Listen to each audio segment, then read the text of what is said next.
I didn't see you come in. My name's Colt Prattes, one of the co-founders of this beautiful place, part of love, host of The Refinery. And we just wrapped up season 2, so I'm just getting my old brain strong for season 3, as the philosophers say. But in the meantime, I wanted to make sure that we had some clips of season 2 of our favorite moments for you to watch. So Brandon, Jon, and myself got together our favorite moments. To be fair, Jon, I haven't heard from Brandon yet, but I'm pretty sure his clip is going to be great. If there's something that you want us to talk about in season 3, let us know in the comments below or in any of our DMs. I'll throw all of our social up at the end of the episode. Yeah, here we go.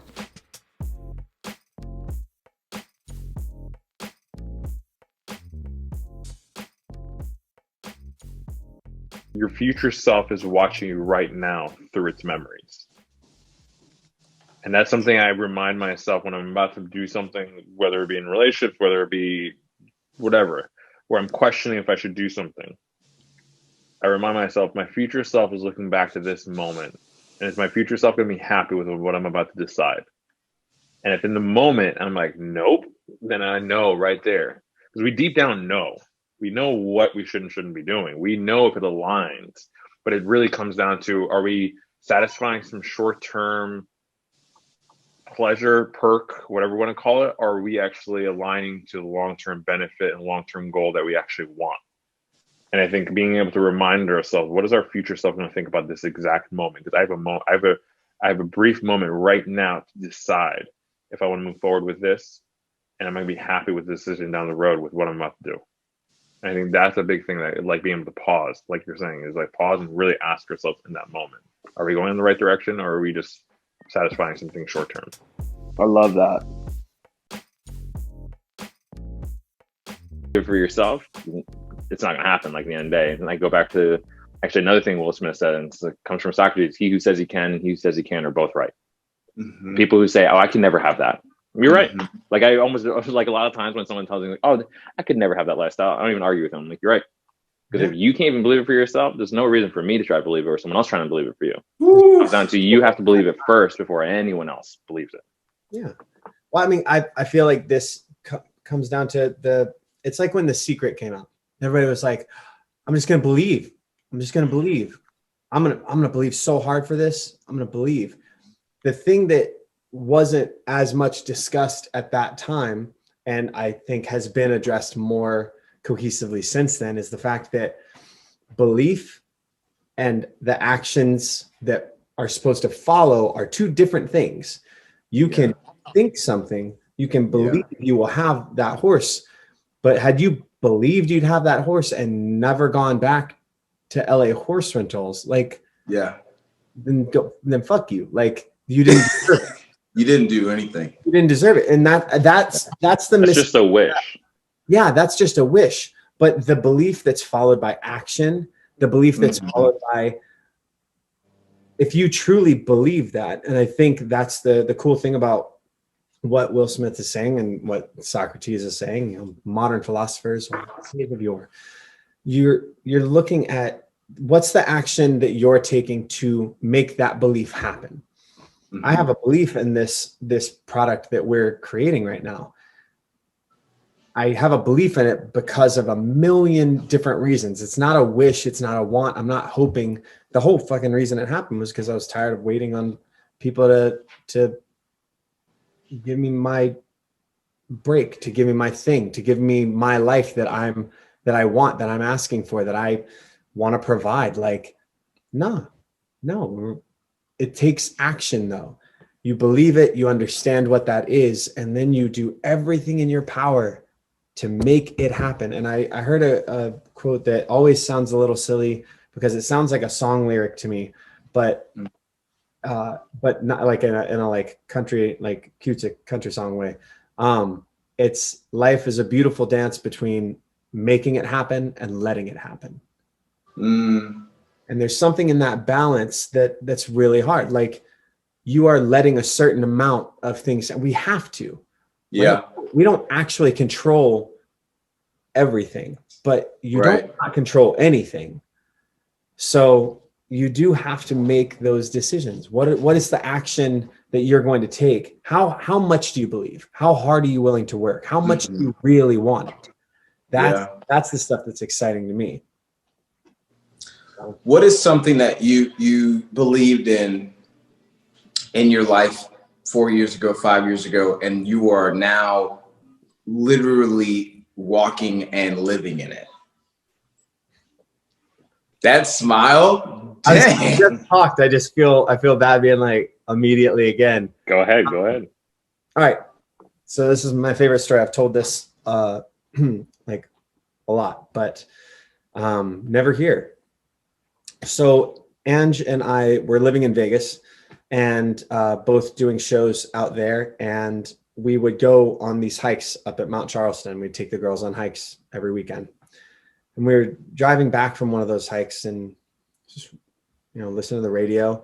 And there was this like long stretch coming down the mountain. She just sitting there, reaches over, turns the radio off, and looks at me, goes, I know there's something you want to do. I know there's something that you go to bed and you dream about and you wake up and you think about, and you're not doing it. And I don't know why you're not doing it. But if you fail, I'll still be here, but you have to try. And she just turned back and turned the radio on. And we just rode in silence for a little bit. And I came to her about 3 days later and I said, I want to do film and television. She said, I know. And because I'm obsessed with, I'm such a huge cinephile. I love movies. I love TV, especially TV, the way that it's kind of becoming like that. It's just there's so much good work out there. I love every aspect of it. And I called my agents and I said, hey, I know there's no reason to believe this because I haven't done a film and TV project ever, except for one time I said 2 lines on a show called Mercy on NBC. Like it was one day on set when I was like 21, right? Since then, I just done Broadway and touring and stuff. And I said, there's no reason for me to believe this. I know it sounds crazy, but my next job's going to be in film and TV.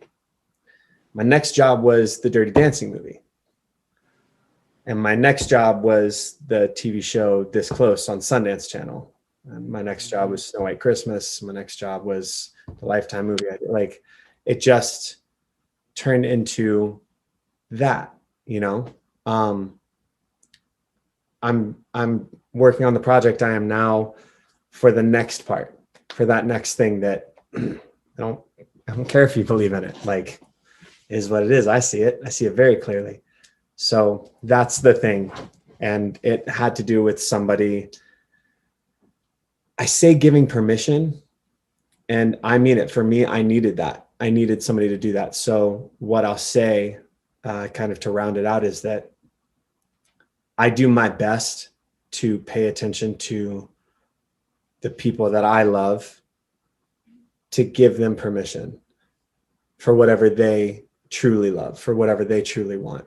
Because somebody loved me enough to do it for me and loved me enough to remind me, hey, if you fuck up, like it's okay. If this doesn't pan out, if you don't actually mean it, it's okay. But that permission was everything. And that changed my entire life and made me whole in a way, allowed me to be whole. So, yeah.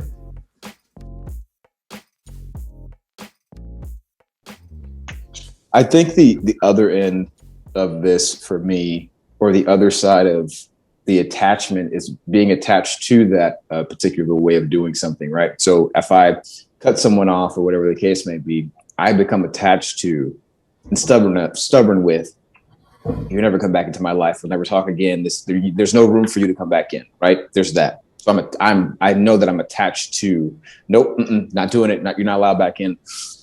But recently, because of what's going on in my life, the person that I had just, I was dating last year, and we talked about in a previous episode, with everything going on, I was like, because of how important she was in my life, I let go of my attachment to, we're not talking again, and reached out, and sent a very simple message with no anything on it. It was just like, here's the situation. Here's what's going on. I think you should know. And that was not easy for me, because part of it is like I said, and I'm going to follow through with what I said I was going to do or not do. And then turning out like one of her greatest gifts with me and in our dynamic is whenever I get like, whenever I completely break down and I have like no control of my emotions, and I'm just like, she's literally maybe one of 3 people that I get this way with. My mom being one of them. But leaving where I was at the vet and I just got the news, and I had no one was there physically. No one was there, but I was like, let me just call. And as we were on the phone, I just had a fucking breakdown. And with me, it's weird because we talk about vulnerability a lot as men. And I have to be honest, like very just honest. We talk about vulnerability a lot. Shit's tough. Shit's really tough, right? And I think I'm going to be more mindful about how I approach it, because be vulnerable, men are vulnerable, vulnerability is strength. But that strength comes with like, when those emotions started rising up in me of like, your dog's going to die, like he's not going to be here anymore. As it was rising, everything in me was like, no, pushing it down. It's like, but you're vulnerable, Brandon. You're open, Brandon. But everything in me was like, if you let this shit go, it's a fucking massacre emotionally. And she's one of those people where she'll say something to me and I'll feel that crap and it's a wrap. So now I'm fucking crying, I'm hyperventilating, and all I can hear is breathe, Brandon, breathe. That's all I can hear, but I'm also like fucking just flooded with emotion. But in that moment, it was exactly what I needed. And I think if I would have stuck with we're never talking again, I wouldn't have called her. I would have sat there in front of that vet's office by myself, pissed. I was pissed at the vet. And I tried to explain to him, I said, I'm not mad at you. You didn't do anything wrong, but this is showing up as anger right now. And I don't know who the fuck to be mad at. So that's part of it too. I think when we talk about attachment, like, are you attached to something that could be healthy in certain regards, but if you stay on and you stay attached to it, you may miss something, because things change, people change, circumstances change, life changes. It's a hard reality to accept and walk in, but you're attached to the safety of controlling the outcome. So what happens when you let go of that control and let the outcome or whatever possibly could happen? You may be surprised at what happens when you let go of, I've controlled this outcome. So there's that, letting that go and letting whatever magic's supposed to happen.